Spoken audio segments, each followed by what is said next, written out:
une structure et citoyenne et politique que nous réunit et on a créé structure ça, plus de 72 partis politiques et plus de 2500 organisations de la société civile. À l'époque, il y avait plus qu'une centaine de personnalités dans le pays qui étaient endossées l'initiative ça. Aujourd'hui, MON, c'est 112 partis politiques, plateformes, groupements politiques et qui rallient la dernière.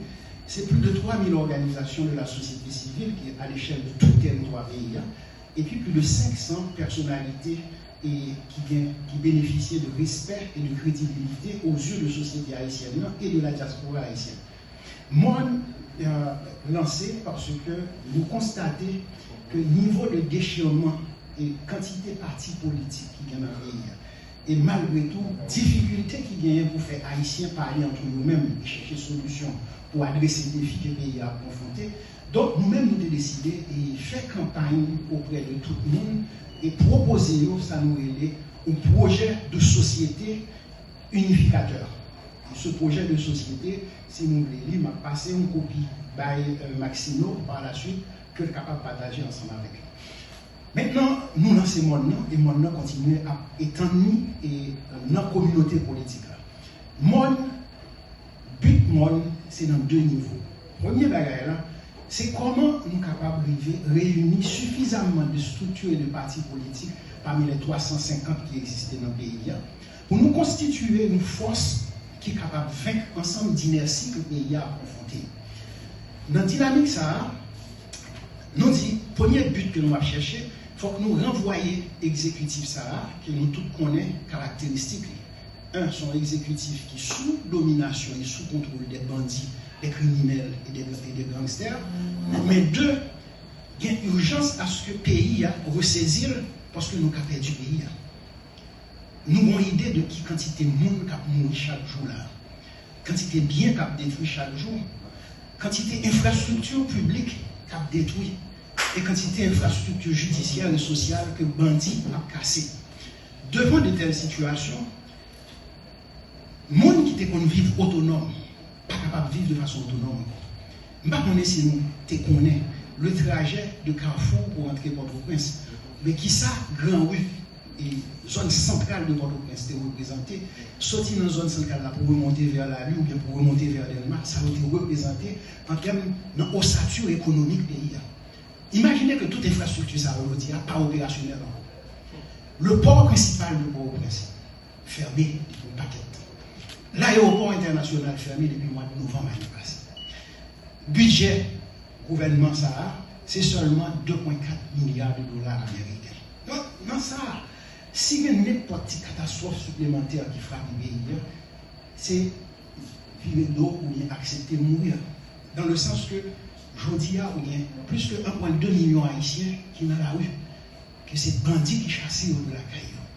Et 1,2 million d'Haïtiens, il y a dormi dans la rue avec la pluie et en bas soleil, et il y a choléra qui commence à développer dans l'environnement, côté que le monde s'arrête, parce que pas gagné accès aux soins et pays a dépourvu de stock de médicaments pour adresser des défis. L'hôpital général fermé.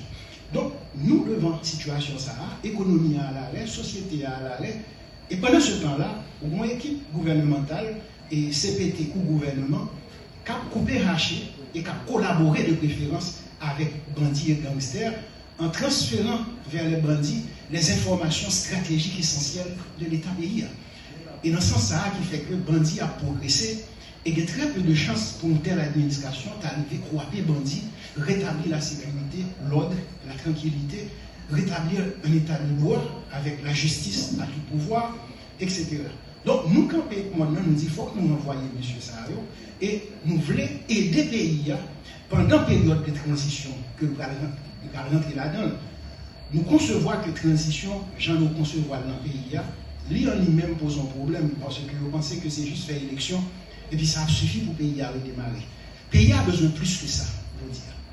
Et dans ça, le pays a besoin d'un ensemble de réformes qui pourraient permettre que le pays a remettre sur les rails. Et moi, je travaille sur une liste d'une dizaine de réformes parmi les plus importantes, incluant réformes classe politique. Là. Parce que l'instabilité politique que le pays a subi conduit en grande partie dans le désordre que le tombe là. Alors, positionnement idéologique, mon nom, c'est le centre gauche de l'échiquier.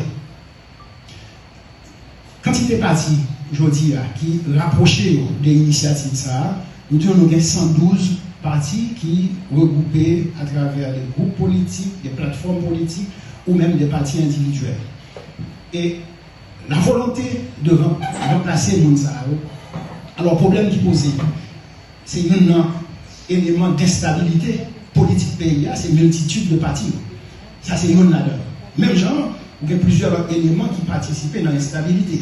Par exemple, la relation de pouvoir entre un président qui fait élection, qui est élu et qui est chargé de pouvoir pour avancer le pays et diriger le pays, et un chef de gouvernement qui n'a même pas fait élection et qui très souvent, quand même, est élu de premier degré dans le pays, et qui dès lors, on mettait deux mondes ensemble, il y a trois conflits et que c'est le pays qui est pénalisé. Par contre, ici, il y en a, depuis le pays a passé premier ministre et président, à part les 3 mois de président Maninga en 2008, côté que tu as un bon accord entre Maître Martial Célestin et président Maninga, il ne va jamais gagner un gouvernement avec un premier ministre et un président qui coordonne l'action effective de l'État qui peut permettre une stabilité. Et parallèlement, les pressions du Parlement qui n'a aucune règle de conduite et pas d'esprit civique et nationaliste qui peut permettre que vous compreniez que le rôle, c'est surveiller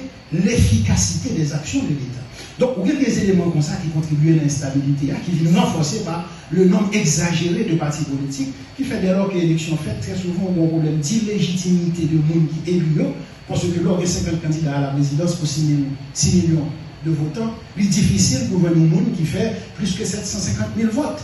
Donc, devant de telles situations, oui, question quantité de partis politiques nous poser problème, et réflexion que moi fait avec Mounsao, c'est que dans l'ensemble de réformes qui viennent pour faire là, c'est que la politique là, une grosse réforme que nous allons pour faire, et moi à promouvoir la conférence politique qui vient pour le faire très bientôt.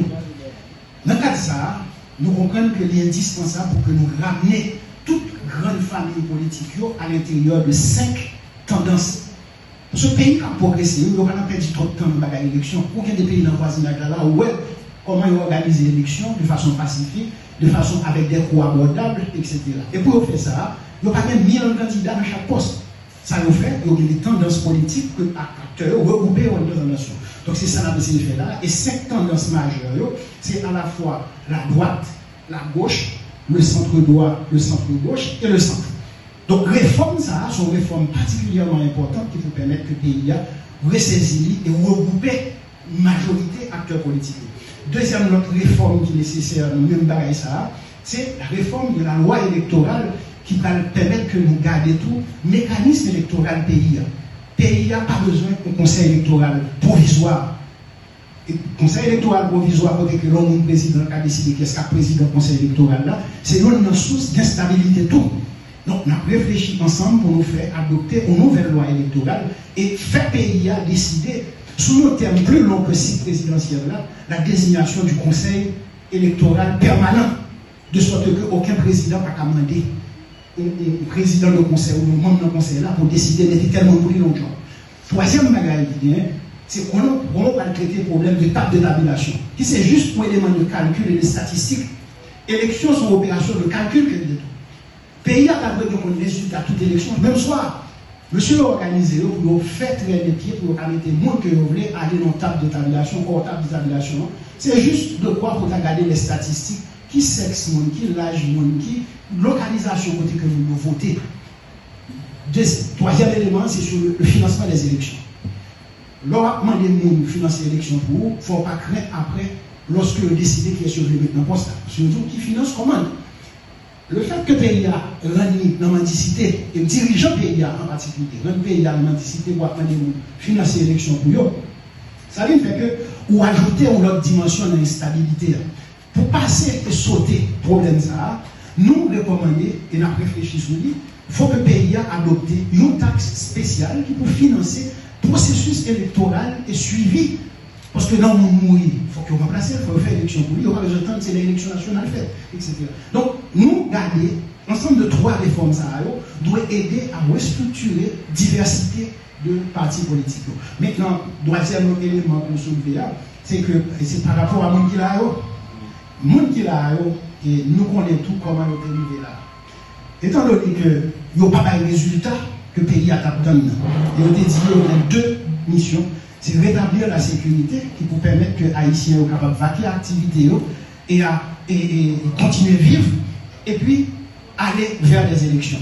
Nous remarquons là, et yon nan bagay ça ou pas fait, dans l'ouest ou dans le nord, ou pas qu'à sortir dans la ligne frontalière et dans Malpasse pour rentrer librement. Sinon, on va payer de charges à bandits qui contrôlent les routes, sinon il y a éliminé. Nous, dans cette situation, ça, et nous pensons que les étrangers qui ont mis nous là-dedans. C'est les Haïtiens, nous devons entendre nous sur comment et sur quelle stratégie pour nous remettre le pays sur les rails. Et c'est un exercice ça, à très court terme, et pendant la phase de transition, ça, que moi, nous émergé pour servir le pays dans tout territoire, servir plus de 12 millions d'Haïtiens dans le territoire, et servir tous les 5 millions d'Haïtiens qui sont dans la diaspora. Pour nous faire ça, réforme ça est essentielle et nous dit mettez des ressources humaines à disposition de nouveaux gouvernements pour aider le pays à établir une nouvelle gouvernance avec une feuille de route bien établie qui va permettre que nous réorienter et trajectoire d'évolution et de développement du pays. Et dans la question là, peut-être nous avons regardé un certain nombre de ces réformes. Deuxième étape et deuxième but que moi nous fixé tête, c'est si les réformes ça ont fini faites au niveau du pays, c'est comment on y a moi qui transformer tête en une grande plateforme politique qui lui-même a positionné le souhait échiquier politique là dans le centre gauche là, de façon à ce que nous à la fois mobiliser les investissements, faire toutes les réformes sociales que la société a besoin et relancer le pays d'Haïti sur les rails du développement avec possibilité pour Haïtiens suspendre courir après l'immigration à l'étranger. Ça, mes amis, ce n'est pas étranger qui va faire nos cadeaux. Et si les Haïtiens ne peuvent pas nous ensemble, nous chercher des solutions durables et pérennes au pays, c'est difficile pour nous redresser bac. Dans le cas de ça, moi, je viens ici, là, un, pour nous garder ça ensemble avec nous, mais deux, tout pour nous garder la conjoncture là, et qui ça a fait là-dedans. Moi, impliqué dans un ensemble de discussions avec un ensemble d'autres groupes constitués qui ont même à chercher, à réfléchir ensemble sur comment préparer l'après de cette idée et le type de gouvernement qui est capable de gagner le crédit et la confiance de la population haïtienne afin que nous soyons capables de relancer ce pays. Relancer ce pays, ce n'est pas un cadeau la vie. Relancer ce pays, pas facile. Mais il est capable de relancer parce que ça crée là, c'est le monde qui fait. Et donc, si le pays a des gens de qualité, il y a des gens qui sont ouverts d'esprit, il y a des gens qui sont compétents, il y a des gens qui sont honnêtes.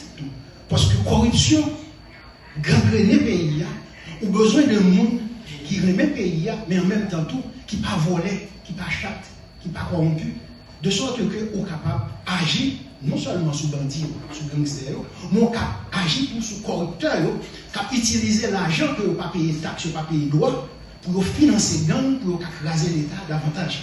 Donc, pour nous arriver dans établir dynamique ça, nous mettons-nous à travailler avec plusieurs autres groupes.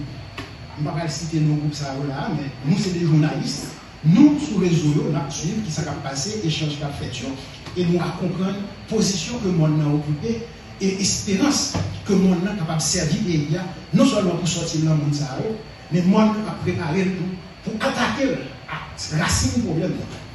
La racine du problème haïtien aujourd'hui, c'est non seulement insécurité et problème d'injustice, mais tout un problème très grave en matière d'intégration des citoyens.